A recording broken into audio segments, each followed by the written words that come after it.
Hi, everybody, and welcome to the Bastards postgame show.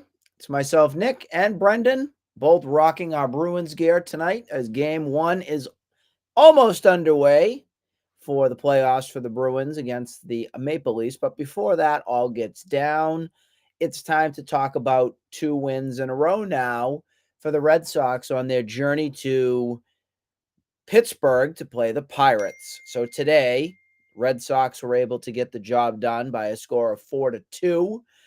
You had a game that was once again a gem of an outing by Kutter Crawford. Okay, we'll talk about that on the show. But the big news that we do need to talk about is an unfortunate news, and that it happens to be the Tristan Casas going out of the game in the first inning with an apparent rib injury. But we'll talk about that on this show. I want to welcome Brendan in. How we doing? Nick, happy to be here. Maybe one day we'll have the hooligans of Boston hockey. We'll see what happens with them. But yeah, Tristan Casas, tough news, tough break for him. You could tell he had a tough swing of it, and he was starting to not feel it after that. They pull him out. I'm hoping it's nothing serious, but you never know. A rib injury can always affect your swing, and that's a big part of his game is his bat. And it's really his only thing he brings. That would be huge if they lose him. That'd be really bad. But on a brighter note, Kutter Crawford, what a game. 6 innings. He got into 2 jams, pulls his way out of it. Cora goes onto the mound, getting ready to pull him out in the 5th. Because, Kutter in the 5th, third time through. But instead of pulling him out, he punches him in the chest, says, finish this game and or finish this inning. And he goes out, finishes the 6th, or finishes the 5th and comes out in the 6th in a really big way. Big outing for Kutter. Still an ERA of .66. Yeah, that's wild. Drew. Oh, yeah. 3, 4, is that his 4th start of the season? 4th start. 4th start. Yeah. Yeah. That's going awesome. for the ERA title this season. Oh, yeah. I have a question for you. Yeah, go ahead. And here's the question that I want to talk about here. So did you see the injury with Casas when he swung the bat? Did you see it live or no? Or you kind of just see it afterwards, after the fact? Yeah. Here's the question, because I'm getting real kind of ticked about this and really frustrated with it with baseball. Because you go to another game or another whole sport, which is tonight, which is hockey. Yeah. And we know how tough hockey players are. Bruins over the years, you've had Patrice Bergeron with punctured lungs and Chara with broken bones and jaws, everything of life. Are baseball players soft? You could say so. I mean, okay. Rafael Devers is always in and out of the lineup like this on shoulder soreness. The team needs Devers to be in the lineup desperately. I was talking about it 2 days ago.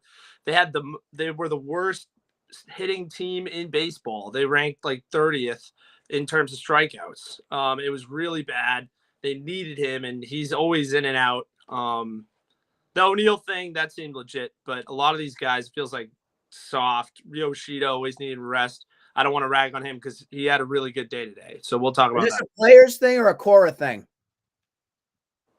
Probably a mix of both, I'd say. Definitely yep, Cora. I would agree. Enabler. That's why the players love him, because he puts up with the BS. And the players, they're not feeling right, then they'll use that as an excuse to get out of the lineup for some of them. Casas, though, I feel like he should be out there a lot. He's one that this is all that yoga he does. Why isn't this yoga? All this stuff that he does. Why isn't this helping him? Wouldn't you think yoga would prevent injury of some sorts? Just hypothetically. Yeah, I mean, I want to see what it comes out to actually be. If it's just this game and he comes back tomorrow, it's no big deal. But yeah, you don't want to see him out on a 10-day. No way. He should. I expect him to be back. Maybe not tomorrow, but maybe in the following series against, I think it's Chicago. Chicago's coming up at some point. The Cubs are coming up, and who the heck is it? It's either Monday, Tuesday that they play again. It's Guardians and then Cubs. Yeah, I don't know why this schedule with so many back-to-backs. We played the Angels, and then the Angels came to Fenway Park, and then it was the Indians or Guardians, excuse me, going to Fenway, and now we have to go to the Guardians in Cleveland.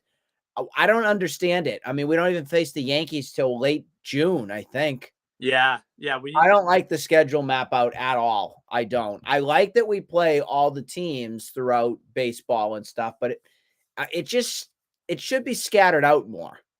Well, my big gripe is the only East team we've played is the Orioles. I Yeah. love AL East matchups. I love spanking Tampa down in Trop. I love hopefully getting some revenge on Toronto. The Yankees game is always the big marquee. Mhm. I love those East matchups, and we haven't had, so that No. kind of gets. We should We'll talk about. see. Yeah, we'll see what happens with Casas. I wouldn't be surprised if he's not in the lineup tomorrow. They'll probably take it another day and rest him and see if they can return on Tuesday with it. I just hate this mentality. I just think we're overcautious. We overdo it. Play the Oh, game. Play the game. Cora's wicked cautious about this He's a stuff. baby. It's It's babying, it, enabling. yeah. It's to the point where you question sometimes the mental toughness of not just the Red Sox, but anybody in baseball that's coddled and, oh, don't worry, cupcake. You can go take a seat, go to the clubhouse, go ice, you'll be fine. Oh, and I mean, I grew up with just watching people go out there and fight for it and get it Bloody done. Like, Sock, it's frustrating. It's Bloody frustrating Sock, on that part. Bearcat. Yeah, but yeah, like I just at the end of the day, it is enabling. Don't even get me started about the mental toughness of this team. As soon as one thing goes wrong, Office, Charmin. they are a puddle. They are a puddle mentally when it comes to just adversity. They can't handle it one bit. Yep. The one kid that had a good game, and we rag on him a lot, Masataka Yoshida. He had 3 hits tonight with a home run. That was pretty good for him. I mean, I need to see more of it. If he can become a home run kind of hitter, then that's what this team desperately needs right now. They're starving for it. I Everyone's think hits. I mean, I just whatever. Just produce. yeah. Produce, dude. That's what the biggest thing is with Yoshida. But yes, he definitely need to be mentioned today. 3 for 4 with the home run. Let's consistently see that.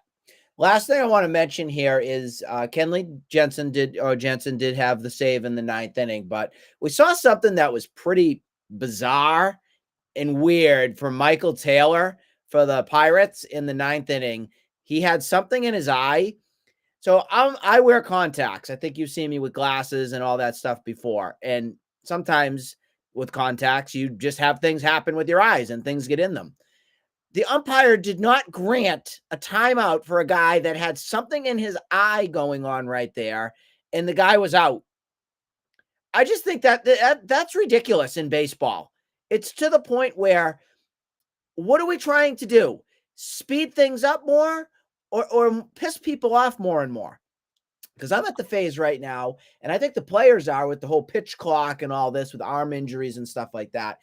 I think players like in this next CBA that comes out, there's going to be a lockout because there is not going to be an agreement when it comes to what the players want and what owners want and the commissioner wants across the board. Because right now it's ridiculous. I just can't. I couldn't get over that to end the game today. If I was a Pirate fan, I would be rip shit right now. Oh, definitely. The dinner reservation narrative when it comes to home fires, it just gets louder and louder. The screaming for robo umps gets louder and louder from the players probably. The owners probably don't want that, but inconsistent strike zones, this whole timeout thing, it gets a little out of hand. Bound visits, the whole 9 yards. The whole game is refed subjectively by an Yeah. umpire. It's their call. The game goes the way they call it. It's my zone. It's not a zone. It's my zone. So That's the stuff that really gets to me. I don't want the robot umps. I just want quality umps, and dinner reservations get in the way of good umpiring. Speaking of dinner reservations, I'm going to be signing off here along with Brendan because my reservation is on my couch watching game 1 of the playoffs for the Bruins. We wish them all the best. We'll be here to break down tomorrow afternoon's finale against the Pirates. And we hope everybody has a great rest of your night. Go Bruins. Go Bees. Have a good night, everybody. And also go Celtics tomorrow afternoon. Forgot about that. Celtics tomorrow. Bleed black and gold and green, white. You know the deal.